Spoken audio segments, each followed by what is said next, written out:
J'entame un nouveau concept, c'est celui de faire des critiques jeux vidéo, et aujourd'hui, le parrain. Le parrain sorti sur Xbox, PS2, PC et PS3 en édition du Dawn, et avec plein d'autres éditions limitées ultra chelou.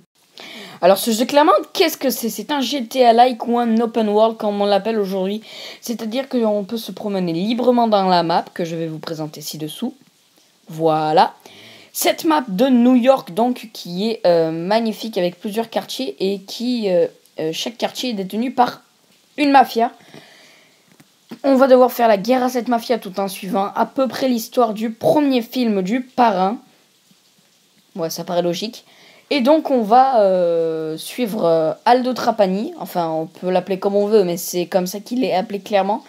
On va donc suivre l'histoire d'Aldo Trapani qui va passer par les plusieurs grades et qui va devenir au final le Don de New York.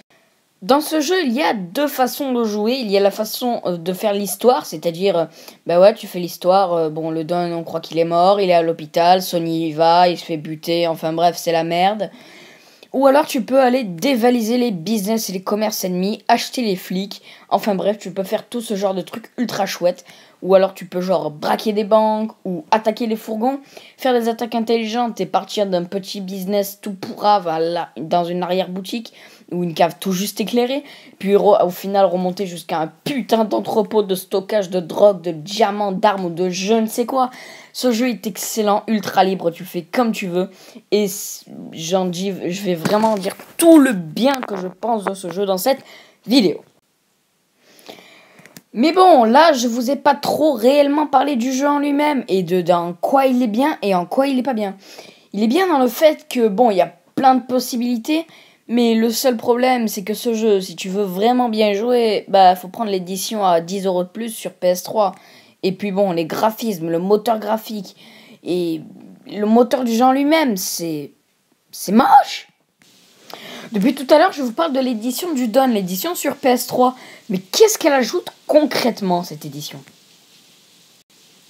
Ah bah c'est sûr, de nouvelles cinématiques, un moteur refait, de nouvelles animations, des trucs trop cool. On peut enfin diriger des hommes, et on a une roue des armes. En fait, si vous voulez, c'est le Parrain 2, mais avec l'histoire du Parrain 1. Donc si vous vous dites que l'histoire du Parrain 2 est bidon, bah prenez l'édition du Dawn, quoi. Mais ces petites nouveautés dans l'édition du Dawn, c'est rien comparé à la grosse nouveauté qui arrivait sur PS3. Je sais pas, dites-vous que par rapport aux manettes, depuis l'arrivée des DualShock, il n'y a rien eu. Eh ben si, le contrôle 6-axis. Ouais, je sais, ce mot chelou, ça vous dit rien. Mais 6-axis, en gros, c'est tu secoues la manette et ça fait une action. Et c'est ce qu'on voit dans pas mal de jeux, notamment dans le Parrain 2. Retournons un peu sur le jeu. Après, moi je juge les jeux à chaque fois sur 3 points. Et c'est de là que vient ma conclusion.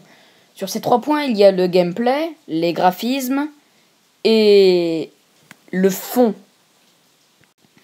Par rapport au gameplay, c'est sûr que c'est très amusant de se cacher derrière un mur et de tirer sur les ennemis et d'aller prendre des commerces, certes, mais ce n'est pas ce qui va nous intéresser ici. Pourquoi? Parce que le gameplay est très répétitif et qu'on peut tous s'accorder et se dire sur le point que le gameplay, le parrain, il l'a pas.